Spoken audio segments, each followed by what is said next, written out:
हर हर महादेव मित्रांनो, आपल्या केदारनाथ यात्रेच्या तिसऱ्या व्हिडिओमध्ये तुमचं सगळ्यांचं स्वागत असा। आत्ता आपण असं हरिद्वारमध्ये आणि वाजलेत रात्रीचे 2:30 आणि आता आपण इकडून चाललो हरिद्वार रेल्वे स्टेशनला। तर तिकडून समोरच जे आपले बसेस असतात ते निघणार आहेत। तर यावेळी आपला प्लॅन चेंज असा, यावेळी आपण पहिल्यांदा केदारनाथला जात नाही होतो, जातो बद्रीनाथला। तर इकडून आपली 3 वाजता बस असा आणि ती आपल्या संध्याकाळी 4-5 वाजता बद्रीनाथला सोडतली नेऊन। तर खूप सुंदर असा प्रवास असतो, एक वेगळा रूट असा आणि एक नवीन यात्रा। म्हणजे बद्रीनाथ आपल्या भारताच्या प्रमुख 4 धामपैकी एक असा, केदारनाथ 12 ज्योतिर्लिंगपैकी एक असा। त्यामुळे यावेळी आपण भारताच्या प्रमुख 4 धाम यात्रेतला इम्पॉर्टंट असं देवस्थान असा बद्रीनाथ देवस्थान, तर त्या ठिकाणी जातो। खूप सुंदर असा प्रवास असतो, नक्की शेवटपर्यंत व्हिडिओ बघा। त्याचसोबत या बस प्रवासात खर्च किती लागतो तुमका, त्याच्यानंतर कोणकोणत्या रूटने बसेस जातील, या प्रवास कसं होतो, रस्ते कसे असतात, सगळ्यांची माहिती आपण तुमका देणार आहोत। त्याच्यासाठी आपली ही व्हिडिओ नक्की शेवटपर्यंत बघा। चॅनलला नवीन असाल तर चॅनल नक्की सबस्क्राईब करा आणि जर तुमका केदारनाथ बद्रीनाथ यात्रा करूची असेल तर ही व्हिडिओ नक्की सगळ्यांना शेअर करा, तुमचे मित्र परिवार फॅमिली कुटुंबात। तर चला आता आपण प्रवासाक सुरुवात करूया। आपले बॅग सर्व रेडी झालेत। तर ही आपली जी मेन बॅग असा तर ते आपण बसच्या तिकीट टाकणार आहोत। ही छोटी बॅग आणि ती एक छोटी बॅग आपली, तर ती आपल्यासोबत बसमध्ये असतील। तर सेम सर्वेश आणि प्रणयचा पण असा, तर ते देखील रेडी झालेत आणि बॅग पॅकिंग झाला ना रे, एकदा काय चेक करा काय राहुला काय। बाकी रूम मस्तच होती, एक नंबर, AC, त्याच्यानंतर वॉशरूम आणि TV वगैरे सर्व सोयी सुविधा एकदम चांगलेच होते। आणि काल रात्री आपण 9 वाजता झोपलेलो आणि आता 1:30 वाजता आपण फ्रेश होऊन घेतलं, तर 2:15 वाजता आपण रेडी असो आणि आता निघालो। चला आपण आता चेकआउट करतो। 201 आपली रूम नंबर होतो। चला मंडळी, बॅग पॅकिंग करून रेडी। बरोबर 2:30 वाजता आपण निघालो। 2:30 वाजले सकाळचे आणि कोणच नाही रोड। आमकोटला काय ऑटो वगैरे मिळतील। तर इकडून आता आपल्या रेल्वे स्टेशन 700 मीटर आणि त्याच्या पुढे जरासं 100-200 मीटर चालत जाऊचं लागतं। हरिद्वार रेल्वे स्टेशनच्या समोर इलं गेट नंबर 6 आणि इकडून आता आपल्याला जाऊचं असा तेरी हरिद्वार मोटर कॉर्पोरेशनच्या ऑफिसच्या तिकडे। तर त्या ठिकाणी ते सर्व बसेस लागतात केदारनाथ बद्रीनाथ जाऊसाठी। आणि सकाळी पण खूप वर्दळ असा लोकांची, इकडे रिक्षा, त्याच्यानंतर हॉटेल्स, छोटी मोठी चहाचे दुकानं, हो सगळे एकदम पूर्ण गजबजलेला असा। सकाळीच पण, दुपारी वगैरे किंवा दिवसा तर गर्दी असताच रात्री, तर सकाळी 2:30 वाजता पण या ठिकाणी फुल गर्दी असा। तर इकडे बघा हिमगिरी एक्सप्रेस विश्वनाथ सेवा, तर हे सर्व बसेस लागलेले असतात, आता थोड्या वेळात निघतील। तर ही आपली असा बस विश्वनाथ सेवा आणि बद्रीनाथ जोशी मठ, आपण जाणार आहोत बद्रीनाथ साईडला 0511। चला बसमध्ये बसूया आपण, सामान वगैरे सगळं आपला ठेवला। चला ओके। तर असे पूर्ण छोटे बसेस असतात ते आणि हे आपले सीट असतात 7 नंबर 8, 9, 10 3 बसेस, 3 सीट 7, 9, 10। ओके, तर आपण रेड बसवरनं बुक केलं ना। ओके, रेड बसवरनं आपण बुक केलेलं आणि जवळपास 1200 रुपये आपल्या पर सीट पडलेले। तर इकडे तुम्ही बुकिंगसाठी येईल असतं तुमका 800-1000 रुपयापासून मिळतेले सीट। त्यानंतर इकडे पुढे पण सीट मिळतं, त्याचे अजून 100-1 रुपये कमी असतात। आणि सामान आपण इकडे सगळं वरती ठेवलं, छोटे बॅग आणि मोठे बॅग असतात ते पाठीमागे ठेवले। चला बसून घेऊया आता। गणपती बाप्पा मोरया। तर 3:30 वाजता आपली बस आता निघाली असा बद्रीनाथसाठी आणि इकडे पण बाकीचे सगळे बसेस आता रेडी असतात। आपली बस तर ऑलमोस्ट फुल असा आणि बहुतेक सगळं ऑनलाईन बुकिंग आहे। तुम्ही पण या ठिकाणी ऑनलाईन बुकिंग करून येऊ शकता। जर ऑफलाईन बुकिंग केलं तर तुमच्या समोरच्या तुमच्या केबिनमध्ये किंवा मागचे वगैरे सीट गावतले आणि ऑनलाईन बुक केलं तर आपल्या हवी ते विंडो सीट वगैरे तुमका भेटू शकतात। हर हर महादेव। तर आपली बस निघाली असा ऑन रूटला। तर इकडून आता आपण जातो ऋषिकेशने, तर इथून आता जाणार आपण ऋषिकेश आणि ऋषिकेश नंतर मग बद्रीनाथ साईडला। तर टोटल 314 किलोमीटर असा आणि 8 तास 33 मिनटाचं रनिंग दाखवता. पण मधले ट्रॅफिक त्याच्यानंतर जेवणाचे नाश्त्याचे हॉल्ट पकडून साधारण आपलं 10 ते 12 तासाचा हे प्रवास पूर्ण होतो. तर आपण ऋषिकेश, रुद्रप्रयाग, जोशीमठ मार्गे बद्रीनाथला जाणार आहोत.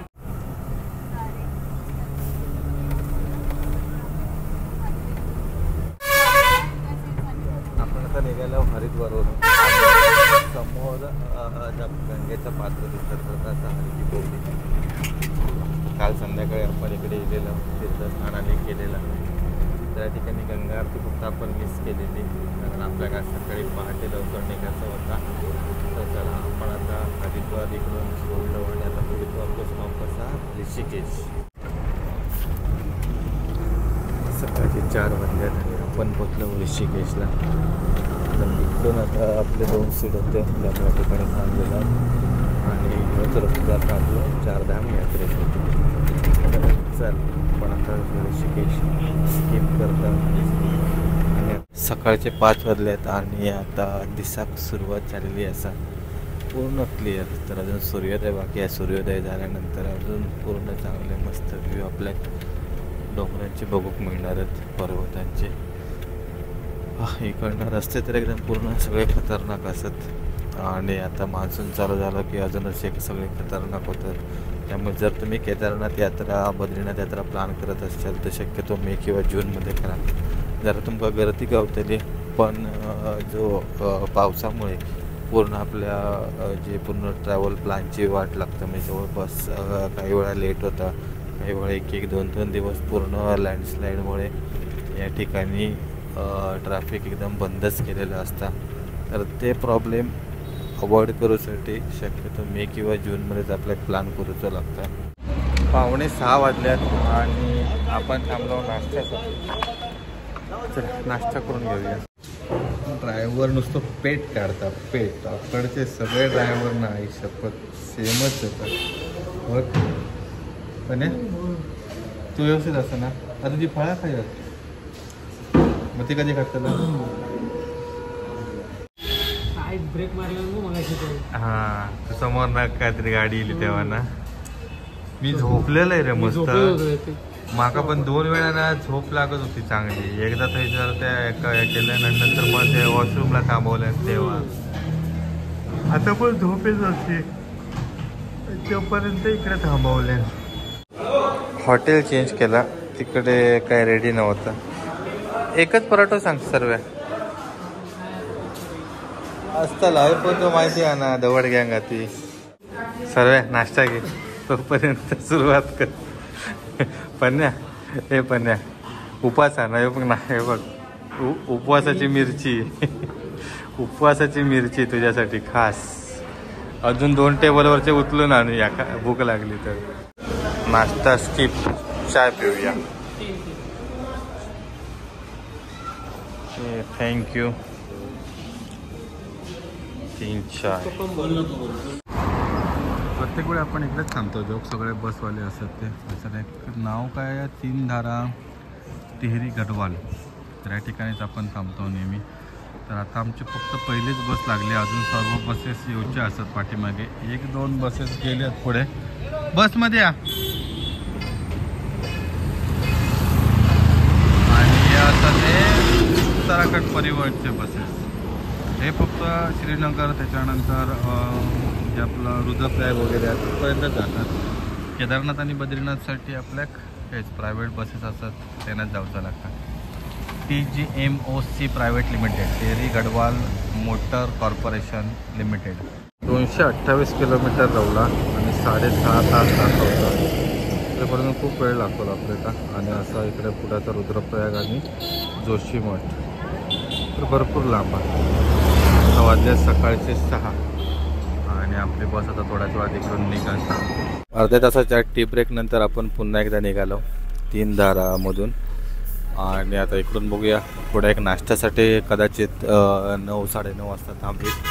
आता इकडे पुढे असा देवप्रयाग. तर त्या ठिकाणी अलकनंदा आणि भागीरथी या 2 नद्यांचा संगम होता. तर आपण असाव लेफ्ट साईडला आणि सर्वेशने असत राईट साईडला, तर त्यांना व्यवस्थित बघूक मिळतलो. आपल्या एक धारेदेवी मातेचं मंदिर व्यवस्थित बघून त्याला इकडून आता जवळपास 7 तासाचा रनिंग दाखवता. त्याच्यामध्ये नाश्त्याचं आणि जेवणाचं एक हॉल्ट पकडून प्लस 1 तासाचा ट्रॅफिक पकडून अजून 10-1 तास आपला ट्रॅव्हल टाईम असतो. बघूया आता पुढे प्रवास कसा होता तो.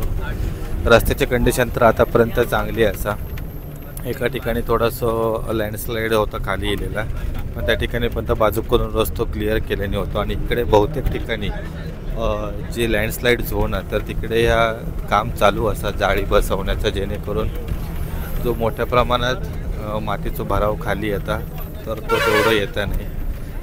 पण पावसात खरी यांची कसोटी लागतात, कारण पावसच इकडे भयंकर असता एवढं जुलै महिन्यात की तुम्ही किती पण काय पण करा, शेवटी ती लँडस्लाईड होती ते होतं. आणि प्लस 2-2, 3-3, 4-4 दिवस या ठिकाणी रस्ते सगळे ब्लॉक असतात. उत्तराखंडमध्ये प्रवास करताना जे बसेस असतात तर ते बसेस देखील एकदम पूर्ण छोटे असतात आणि सीट पण एकदम मध्ये म्हणजे जो आपलं लेग स्पेस वगैरे ती पण खूप शॉर्ट असतात. त्याच्यामुळे जर एकदम पूर्ण जाड वगैरे व्यक्ती असतात तर कठीण आहे काय या करता. तर आम्ही मीडियममध्ये असतो त्यामुळे आम्ही बसतो होतो, पण आमचं पण कंजेस्टेड होतं एकदम. अशी 2-3 इंचात जागा पुढच्या सीटच्या इथे राहतात आणि सीट पण छोटी असतात आणि आपली साईज पण खूप छोटी.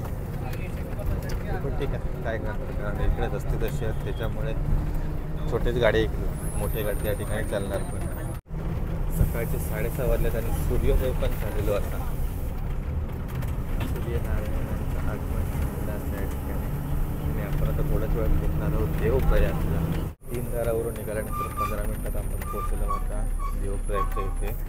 आणि इकडूनच गंगा नदीत नाव मिळतं. आधी भागीरथी आणि अलकनंदाचा संगम या ठिकाणी होता. तर गंगोत्री धामवरून भागीरथी या नावाने गंगा नदी ही प्रवाहित होत देवप्रयागच्या इकडे अलकनंदासोबत होता. त्यानंतर मग गंगा म्हणून पुढे प्रवाहित होता.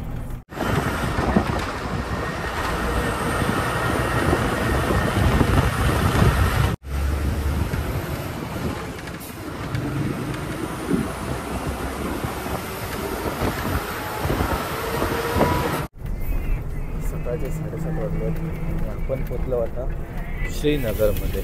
तर या ठिकाणी देखील श्रीनगरमध्ये ते ट्रॅफिक होतं. आपण सकाळीच निघाल्यामुळे आपल्या अजूनपर्यंत काय ट्रॅफिक लागलेला नाही. खूप सुंदर असं प्रवास आतापर्यंत सुरू असतो.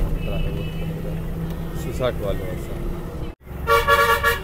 श्रीनगरपासून केदारनाथ रावला 120-130 किलोमीटर आणि बद्रीनाथ रावला 190 किलोमीटर. अजून पण आपल्याला 6 तासाचा प्रवास दाखवता.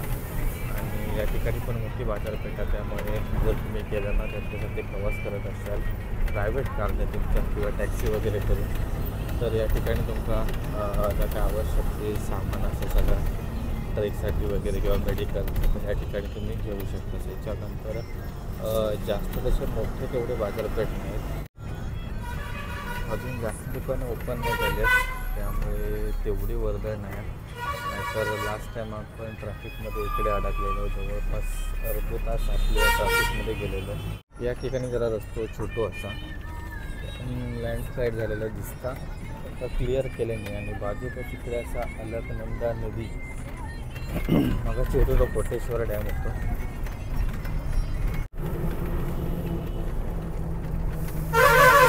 महाधारीदेवी मंदिराच्या जवळ तर इकडे खाली अलकनंदा नदीच्या पात्रामध्ये या ठिकाणी महाधारीदेवीचं मंदिर असं खूप जागृत असं या मंदिर असं. आणि 4 धामांचे रक्षक, त्यात हे आपले 4 धाम असतात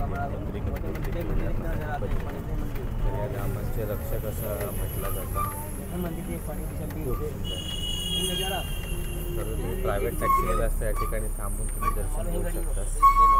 पण जर बसने वगैरे गेलास तर आपल्या इथून लांबूनच दर्शन घेतो गाडी असे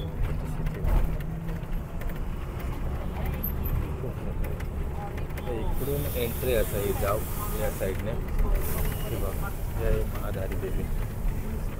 या ठिकाणी सगळे हे जे भाविक असतात हे दर्शनासाठी यासाठी गेले. खूप जण थांबतातच या ठिकाणी दर्शन घेऊन. आणि इथूनच मग पुढे जसं हरिद्वार हो पहिलो टप्पो असा तसं महाधारीदेवी हो दुसरा टप्पो असा. तर या ठिकाणी देखील केदारनाथ बद्रीनाथ जाणारे भाविक असतात ते दर्शन घेतात महाधारीदेवीचा. किंवा इकडे पुढे लँडस्लाईड झालेलं पोर्शन असा किती मोठ्या प्रमाणात बघा संपूर्ण माती अगदी दगड अगदी पूर्ण खाली येते असं. आणि ह्या तेव्हाच्या तेव्हा त्यांना क्लिअर करतात ते कारण इकडे JCB पोपलँड त्याच्यानंतर जे कर्मचारी असतात ते देखील या ठिकाणी तैनात असतात 24 आवर्स. आणि या ठिकाणाहून ट्रॅफिक देखील होता भयंकर. आता तिकडे बघा गाड्यांची लाईन लागली आहे. एक साईडचा ट्रॅफिक या ठिकाणी सोडला जातो. रस्ता एवढं छोटं आहे की एकाच वेळी सिंगलच गाडी पास होतात. डेंजर असो लँडस्लाईडची एरिया आहे. पण आता असं रुद्रप्रयागच्या मागे आणि असं आहे सर खूप मोठ्या प्रमाणात या ठिकाणी असं लँडस्लाईड होत असतात. डोंगरच बघा डोंगरच पूर्ण खाली गेलेलो असं. सकाळचे 8:30 वाजल्यात आणि आपण इलो रुद्रप्रयागमध्ये. तर इकडून आता 2 रूट वेगळे होतले. केदारनाथसाठी इकडून रस्तो जाता 80 किलोमीटर आणि आपण चाललो राईट साईडने बद्रीनाथसाठी. तर इकडे जो ब्रिज असतो त्या ब्रिजवरून आपण अगस्त्यमुनी गुप्तकाशी मार्गे पाटा शिरसी करत आपण जातो केदारनाथला. आणि आपण आता चाललो या बद्रीनाथला. चला जो रस्ता आपल्यासाठी नवीन आहे या रस्त्यानं आपण 2 वर्ष येईल आणि इकडचा रस्ता नवीन आहे. तर आता बघूया पुढे कोणती गावं येतात आणि रस्तो कसं आलो. आतापर्यंत रस्तो चांगलं मिळालो. एकदम ठिकाणी लँडस्लाईड झोन होते पण ते क्लिअर होते आणि सकाळची वेळ असल्यामुळे ट्रॅफिक मिळाला नाही. ज्या त्या ठिकाणी दुपारचं वगैरे असतं तर कदाचित ट्रॅफिक मिळाला असतं आणि तास गेलो असतो. ट्रॅफिक हे एकदम कंजेस्टेड रोडवरून गाडी काढतो आणि सगळे दुकानं पण चालू झाले आहेत. बाजार सुरू झाले त्याच्यामुळे सगळे वर्दळ सुरू होतं.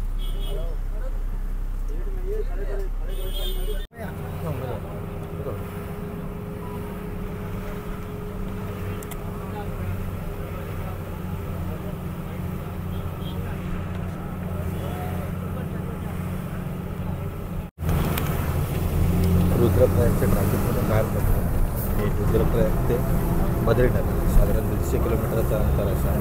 रुद्रप्रयाग ते केदारनाथ 90 किलोमीटरचं अंतर असं. तर इकडून आता आपल्या 150 किलोमीटरसाठी 5 तासाचा रनिंग दाखवतात. तर मध्ये आपल्या जेवणाचं हॉल्ट असं आणि रस्तो आता इकडून कसं आता आयडिया नाही.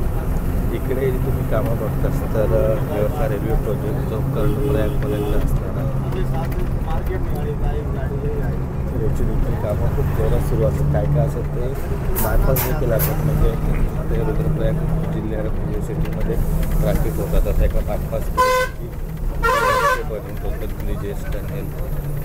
परत आता इकडे जे पूर्ण हे कंजेस्टेड पोर्शन असा रस्त्याचं तर तो देखील कट करूसाठी स्किप करूसाठी इकडे हे सर्व टनेल आणि ब्रिजेसची कामं सुरू असतात. तर भविष्यात आपल्या अजून चांगलं रस्तो आणि विदाऊट लँडस्लाईड विदाऊट ट्रॅफिक सगळे रस्ते बघून मिळतील.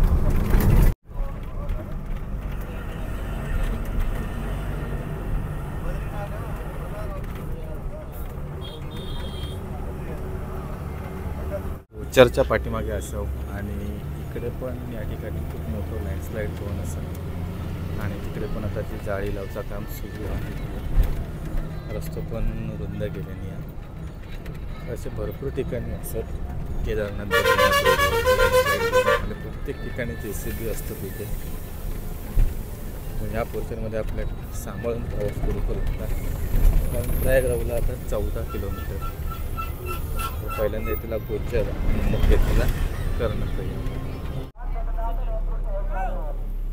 आपण पोचलो गोचरला आणि या ठिकाणी बद्रीनाथ असा 136 किलोमीटर अजून.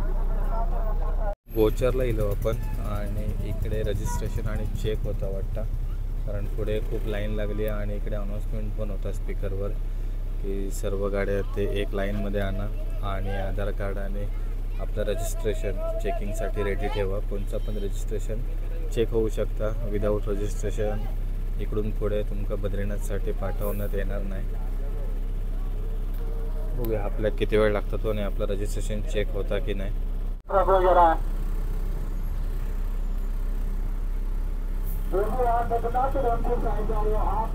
इकडे सर्व रजिस्ट्रेशन चेक होता गाड्यांचा आणि या ठिकाणी तुम्ही रजिस्ट्रेशन पण करू शकता. कार बस एंट्री प्रायव्हेट कारसाठी सगळे प्रायव्हेट कार थांबलेत.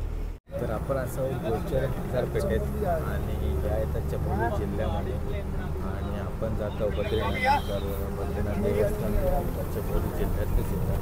तर आपण आता चमोलीमध्ये एंट्री केली असा आणि गोचरचा एक अजून खास वैशिष्ट्य म्हणजे या ठिकाणी एअरबेस असा म्हणजे एअर स्ट्रीप.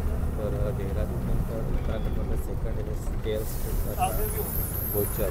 आणि ज्यावेळी केदारनाथमध्ये लँडस्लाईड झालेला पूर येलेलो तर त्यावेळी जी सर्व मदत होती किंवा जे सर्व भाविक होते त्यांना हेलिकॉप्टरने गोचरला आणल्याने आणि गोचरवरून मग त्यांना देहरादूनला वगैरे शिफ्ट केल्याने तर असं पूर्ण प्रवास म्हणजे जेव्हा पण उत्तराखंडमध्ये कोणतीही पूर परिस्थिती किंवा लँडस्लाईडमुळे या ठिकाणी सर्व भाविक अडकले तर त्यावेळी त्या सर्व भाविकांना हेलिकॉप्टरच्या माध्यमातून गोचरला आणला जातात आणि गोचरवरून मग दिल्ली किंवा आपला ज्या जॉली ग्रँड एअरपोर्ट असा देहरादूनचं त्या ठिकाणी शिफ्ट केलं जातं.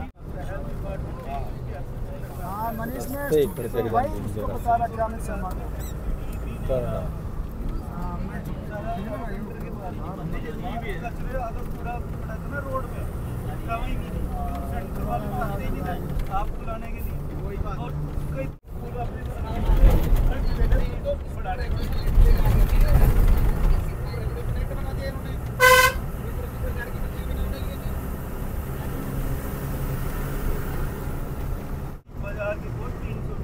उत्तराखंडमध्ये जे 5 पवित्र प्रयाग असतात त्याच्यापैकी एक कर्णप्रयाग. तर या ठिकाणी अलकनंदा नदी आणि पिंडार नदी तर यांचा संगम होता. तर ज्या प्रकारे म्हणजे नंदप्रयाग असा, विष्णुप्रयाग असा, कर्णप्रयाग असा, रुद्रप्रयाग आणि सर्वात शेवटी असा आपला देवप्रयाग. या ठिकाणी अलकनंदा आणि भागीरथी नदीचा संगम होता. एकूण असा 126 किलोमीटर बद्रीनाथ आणि 121 असा व्हॅली ऑफ फ्लॉवर्स. बघा कर्णप्रयाग. तर इकडे पिंडार नदी आणि अलकनंदा नदी हे दोन नदी एकत्र होते. बद्रीनाथ रोडवरचं अजून एक ट्रॅफिक पॉईंट म्हणजे कर्णप्रयाग. तर या ठिकाणी देखील आपण 15-20 मिनटं अडकलो. तर रस्ते खूप छोटे असत आणि बाजूने सगळे गाडी लावून ठेवली. कर्णप्रयाग कशी घरा बांधलेली होती एकावर येईल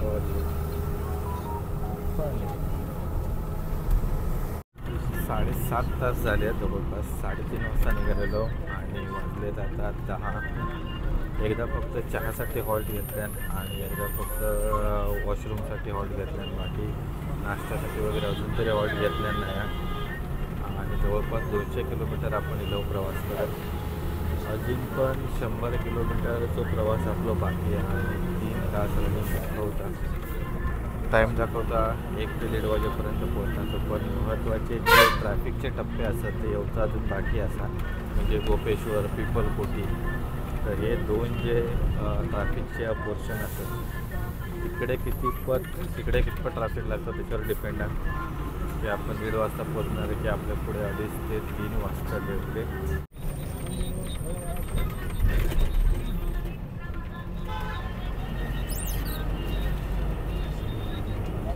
सकाळी 6 नंतर डायरेक्ट 10 वाजता थांबवल्यानं होय ना सर्व.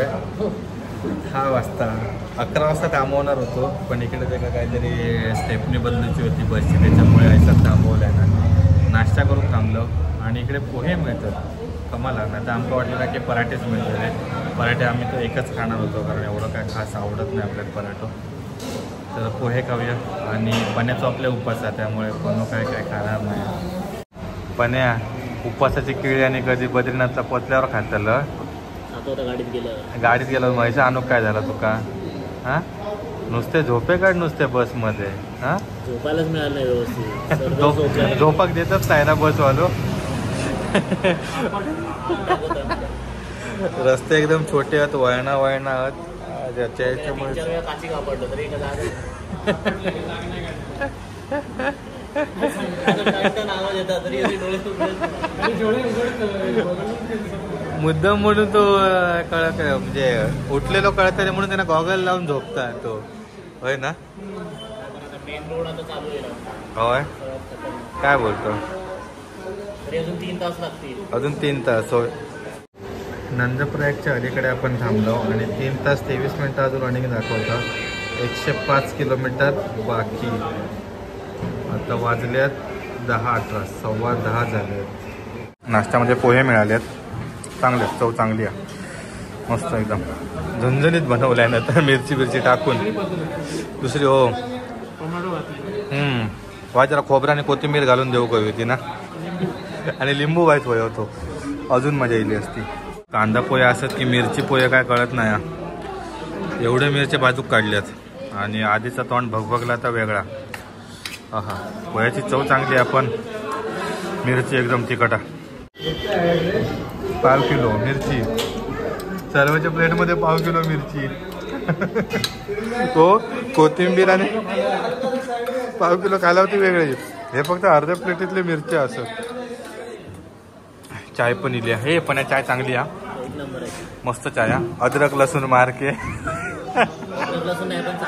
चांगली आहे. आपली बस इकडे लागली असा नंदप्रयाग बद्रीनाथ मार्ग सोनला चमोली उत्तराखंड. तर आपण आता जस्ट नाश्ता केलो आणि यासाठी इकडे असे पाण्याचे झरे असत नॅचरल म्हणजे हे जे वरचे पूर्ण पर्वत असत या पर्वतांमधून पाणी येतात पूर्ण नॅचरल पाणी एकदम थंडगार भारी. जिकडे आपली बस लागली असा तर इतक्या समोरच या ठिकाणी मस्त असो व्ह्यू असा वाव. पर्वत पूर्ण असत मोठे उंच असे पर्वत आणि त्याच्यावर झाडं असतात आणि ग्रीनरी एक नंबर खूप भारी वाटतं सीन. 1 तासाच्या हॉल्ट नंतर आपण आता निघालो बद्रीनाथकडे. तर नंदप्रयागच्या पाठीमागे आपण होतो आणि इकडे खूप सुंदर असं पर्वतावर जंगलं असं झाडा एक नंबर दिसतं भारी.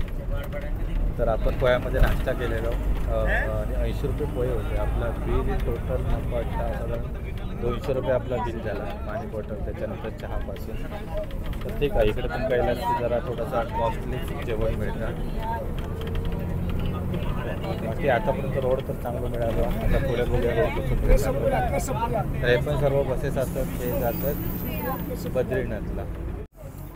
11:30 वाजलेत आणि आपण पोचलो नंदप्रयागला. तर ह्यो देखील एक पंचप्रयागमधील एक प्रयाग असा. तर अलकनंदा नदी आणि नंदाकिनी नदी तर अशा 2 नद्यांचे संगम या ठिकाणी येतात. तर इकडे जी राईट साईडवरील नदी आहे ती नंदाकिनी नदी आणि तिकडून जास्त गढूळ पाणी येतात ती असं बद्रीनाथवरून येणारी अलकनंदा नदी. तर खूप पवित्र असं 5 संगमांपैकी एक संगम असा नंदप्रयाग. दुपारचे 12 वाजलेत आणि आपण पोचलो चमोलीमध्ये. तर इकडून आपण जाताना तुंगनाथला जाणार आहोत त्यावेळी इकडूनच आपल्याला जावचं लागतं. तर तिकडे जो ब्रिज दिसता तर त्या ब्रिजवरून एक रस्ता जात आहे केदारनाथसाठी वाया तुंगनाथ. तर तिकडून आपल्याला जायचं. तर चमोली जिल्ह्याचा या मुख्य असा मुख्य शहर असा आणि इकडे पण ट्रॅफिक होता आणि ॲपवर पण दाखवता की ट्रॅफिक असा म्हणून. तर बघूया आपल्या खायना किती वेळ लागता तो बाहेर पडा. सुंदर चमोली जवळपास मला वाटतं इकडून आता साधारण 80 किलोमीटर राहुला बद्रीनाथ. रुद्रप्रयाग नंतर इकडचे रस्ते जरा एकदम छोटे असतात काही ठिकाणी एकदम अरुंद रस्ते असतात जिकडून एकच गाडी पास होता आणि काही ठिकाणी तर लँडस्लाईड झोन म्हणजे केदारनाथच्या रोड एवढे केदारनाथ रोडला जेवढे लँडस्लाईड सेक्शन असतात त्याच्यापेक्षा कितीतरी पटीने जास्त इकडे असतात बद्रीनाथ रोडला. इकडे सर्व ज्या लँडस्लाईड होता तर त्या हटवण्याचं काम सुरू होता. JCB वगैरे सगळे असतात आणि एखाद्या जस्ट टाकलेत माती असतात. इकडे कर्मचारी इकडे काम करतात नुसती धूळ आणि त्याच्यावर पाणी मारायची देखील मशीन सगळी असतात. जोरात एकदम काम चालू असतं.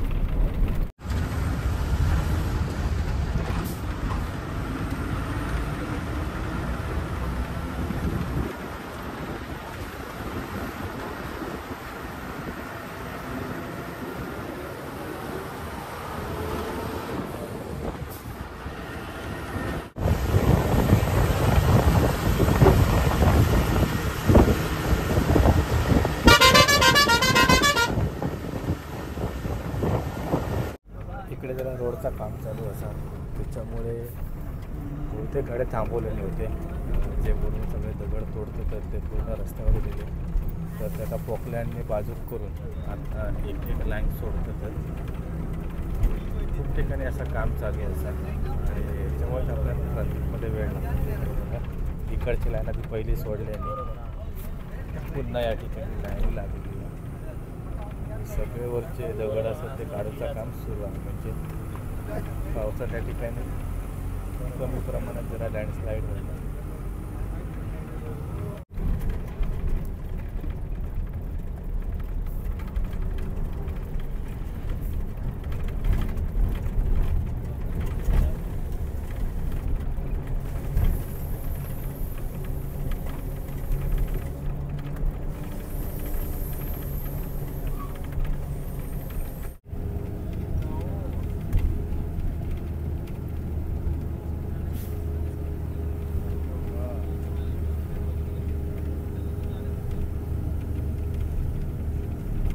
सव्वा 1 वाजलो आणि आपण इथं हेलन व्हॅलीमध्ये, जगप्रसिद्ध अशी हेलन व्हॅली असा, इकडे बर्फ वगैरे दोन ठिकाणी पडतात आणि खूप सारे पर्यटक या ठिकाणी येतात.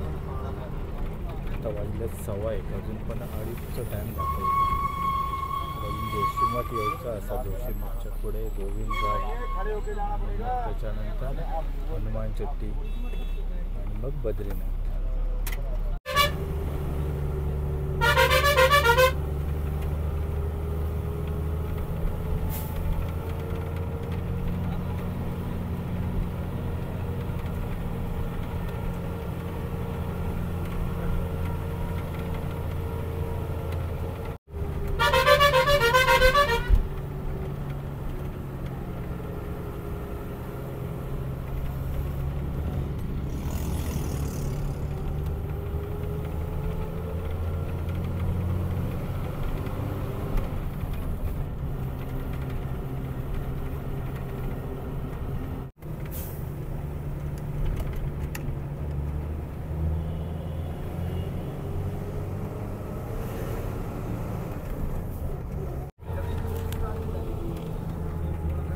ते 1:30 वाजल्यात आणि आपण इथं जोशीमठला. तर खूप सुंदर असं या जंगलातून रस्ते जातात, डोंगरातून. तेवढंच खतरनाक देखील असा, खूप भयंकर.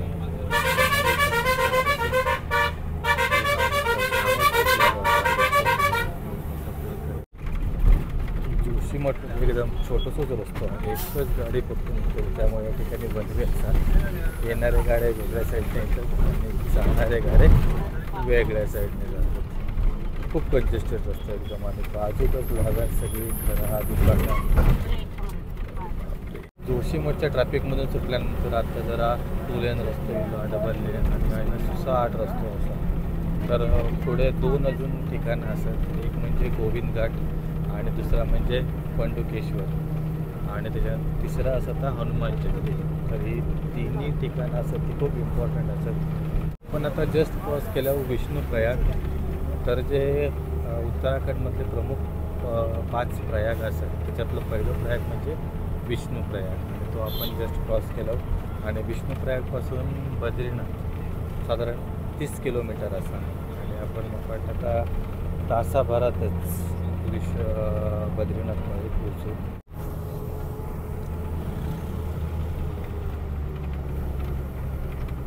जोशीमठ नंतर पण एकदम डेंजर असे रस्ते असतात तिकडे. पूर्ण सगळा कातळ असा आता फोडून रस्तो बनवल्याने आहे, आणि खोल अशी दरी असा, प्रचंड खोल. तर ना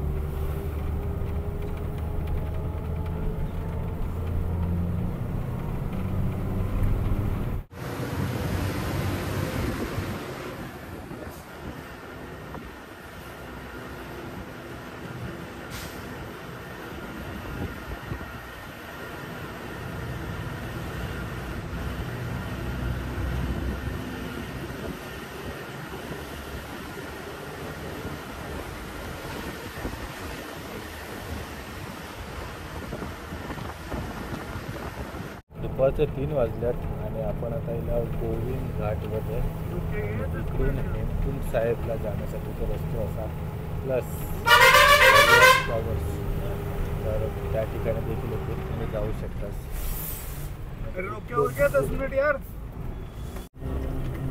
हरिद्वार ते बद्रीनाथ या रोड प्रवासातलो आपलं शेवटचं टप्पू म्हणजे हनुमान जयंती. तर खूप पवित्र असा या देवस्थान असा आणि भाविकांची अशी श्रद्धा असा की अजूनही महाबली हनुमान ही या ठिकाणी वास्तव्य करतात. त्यामुळे बहुतेक भाविक असतात ते इकडे दर्शन घेऊन मगच पुढे जातात.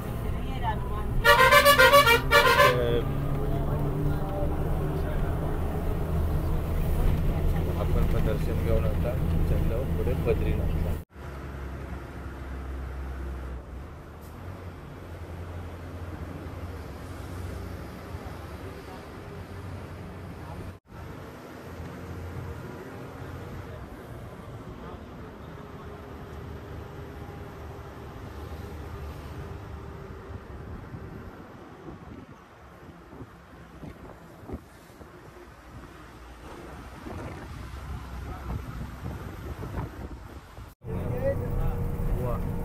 एक नंबर असं व्ह्यू असं पर्वतांचं देवभूमी उत्तराखंड. तर आपण आता जवळपास येलो बद्रीनाथ मंदिराच्या. देखील आता पार्किंग वगैरे असताना आणि त्याच्यानंतर मग आपण रूममध्ये जातालो. आपण रूम पण बुकिंग केलेली असं, तर त्याची अपडेट मी तुमच्या पुढच्या व्हिडिओमध्ये देईन. 3:30 वाजता आपण निघालेलो पहाटे आणि 4 वाजता आपण पोचलो बद्रीनाथमध्ये. वा, खूप मस्त असं प्रवास झाला. आता पहिल्यांदा बस काय लागतात ती बघूया आणि त्याच्यानंतर आधी आपल्या रूमवर जाऊया आणि फ्रेश होऊन मग जातालो आपण मंदिरामध्ये. आपण पोचलो आता इकडे बद्रीनाथ बस स्टँडजवळ आणि इकडून आता आपण आपली रूम बघतो. हां काय असा चला नियर बद्रीनाथ टेम्पल. चला तर मित्रांनो, फायनली आपण पोचलो बद्रीनाथमध्ये आणि या व्हिडिओमध्ये आपण खर्च वगैरे किती झालं होतं तुमका मी रूमवर जाऊन सांगतोय. आता पहिली आता आम्ही रूम शोधतो जी ऑनलाईन बुक केली आहे ती. तर खूप मस्त असं प्रवास झालो होय ना सर्व्या, अगदी कंबार बिंबार ना सगळं दुखता. किती 14 तास ना? होय 14 तास. 3:30 वाजता निघालेलो आणि 4 वाजता आपण पोचलो बद्रीनाथ मंदिर परिसरामध्ये. काय रॉंग साईडला जातो? इंडियन ऑइल पंपच्या मागे होतो पंप. तर ही व्हिडिओ मी इकडेच एंड करतोय. ही व्हिडिओ कशी वाटली ती कमेंट करून नक्की सांगा. चॅनल एक नवीन असेल तर आपलं चॅनल नक्की सबस्क्राईब करा. याच्या पुढच्या भागात आपण बद्रीनाथ मंदिर परिसरामध्ये दर्शन कसा घेतला जाता, लाईन्सची वगैरे काय व्यवस्था असा, रजिस्ट्रेशनचा काय स्टेटस असा, रूमची व्यवस्था कशी असा, जेवणाची व्यवस्था कशी असतात ते सगळ्याची आपण तुमका अपडेट देणार आहोत. त्याच्यासाठी पुढची व्हिडिओ नक्की बघा.